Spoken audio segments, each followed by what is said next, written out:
La Renaissance africaine, c'est l'ensemble de tout ce que nous constatons. Cette Afrique qui bouge, qui avance, qui se transforme, qui émet des idées, qui assimile à une très grande vitesse.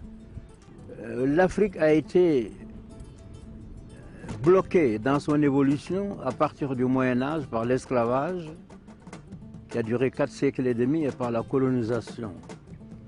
Mais aujourd'hui, on assiste à un éclatement de la culture africaine qui se manifeste dans tous les sens et qui s'accompagne d'un sentiment de libération de ce poids que nous avons traîné pendant 7 siècles.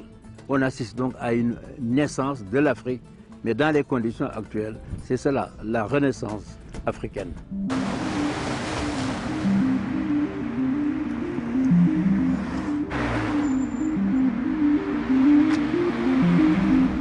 Il se trouve qu'aujourd'hui, 50 ans après l'indépendance, avec les nombreux balbutiements heureux en Afrique, j'appelle ça balbutiement, tout n'est pas parfait, mais il y a des balbutiements, il y a des politiques volontaristes.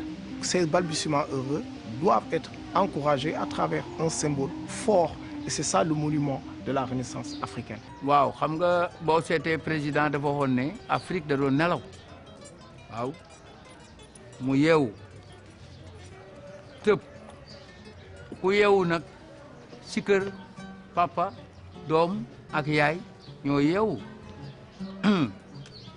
moo doon lu nga xamante ne si ñun famille la bu yeewu famille la bu bëgg jëm kanam famille la bu bàyyi ay nelaw pour liggéey ngoon doom day toppa mag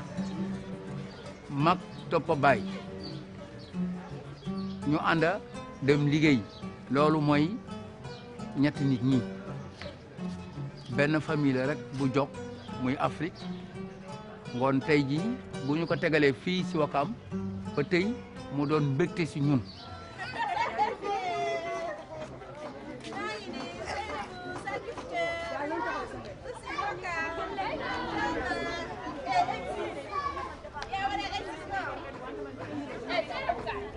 si digg Wakam gi ko Ablaye Wade def lu baax rek la fi def di ñaan mu sax te jig ñu loolu la ñuy ñaan. ndax intérêt Wakam la. intérêt Wakam la.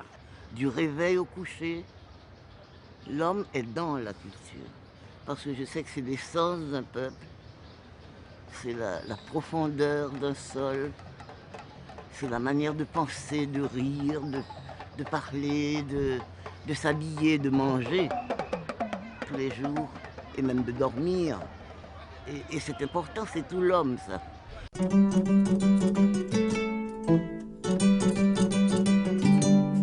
Ce monument n'est pas sénégalais, il est africain. C'est-à-dire, et même au-delà de l'Afrique, il représente aussi les Noirs de la diaspora. C'est l'ensemble des peuples noirs. Cet homme vigoureux, cette femme décidée à aller de l'avant, à ne pas traîner derrière, et cet enfant aussi très beau mais vigoureux, pointant le doigt sur l'Ouest, il est ressenti très facilement parce qu'il est décodable.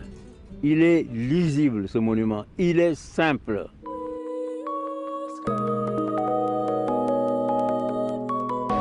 Ce que j'apprécie, par exemple, c'est la portée de cette statue. J'aime bien les choses qui sont comme ça, gigantesques. Ça me fait rêver.